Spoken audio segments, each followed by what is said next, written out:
In travel news for May 14, 2024, we discuss European cities implementing new restrictions on cruise ships to combat overtourism and pollution, including measures taken by Venice and Barcelona. But before we begin, I'm Brandon with the Adept Traveler, an award-winning travel agency that makes travel so easy. Even a blind traveler like myself can do it. And now, today in travel.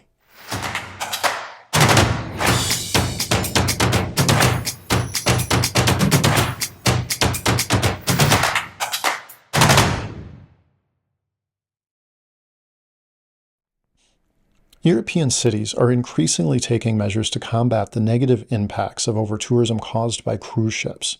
As cruise passenger numbers approach pre-pandemic levels, many ports are reconsidering their presence of these vessels due to environmental, social, and economic concerns. Venice, Italy, has been at the forefront of efforts to curb cruise ship tourism.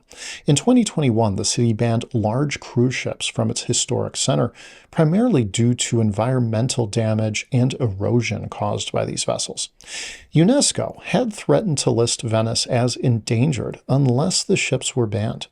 Despite the ban, implementation has been challenging without a new hub outside the city's lagoon, and many ships continue to dock nearby. Palma de Mallorca, Spain, is also imposing limits on cruise ships. Starting from 2022, only 3 ships are allowed in port each day, with a maximum of 1 ship having a capacity of more than 5,000 passengers. Local politicians are pushing for stricter rules on taxation and fuel use to further mitigate the impact of cruise travel. Barcelona, Spain has taken significant steps to manage cruise ship traffic. The city closed its north terminal to cruise ships in October 2023, moving around 340 ships annually to the more distant Mal de Adosat pier. This move is part of an agreement with local authorities to reduce overtourism by reallocating cruise ships outside the city center. By 2026, the south terminal will also close, consolidating all cruise operations at Adosat Wharf. Other European destinations are also grappling with the impact of cruise ships. In Marseille, France, 50,000 residents signed a petition against cruise ships, leading to increased restrictions. Santorini, Greece, and Dubrovnik, Croatia have also tightened regulations on cruise companies to protect their local environments and communities. The issues of cruise ship emissions and overtourism is not limited to the Mediterranean. In Scotland, the government plans to introduce a new tax on cruise ships to address emissions and tourism pressures.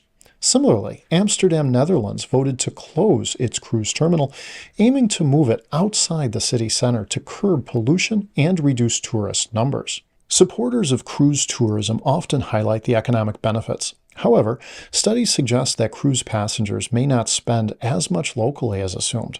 Many passengers prefer the convenience of onboard amenities, leading to lower spending in port cities. For example, a study in Bergen, Norway, found that 40% of cruise passengers never left the ship, and those who did spent less than $25 on average. As European cities implement stricter measures against cruise ship tourism, the industry faces growing pressure to address its environmental and social impacts. While cruise lines are committed to reducing carbon emissions and improving sustainability, the effectiveness of these efforts remains to be seen.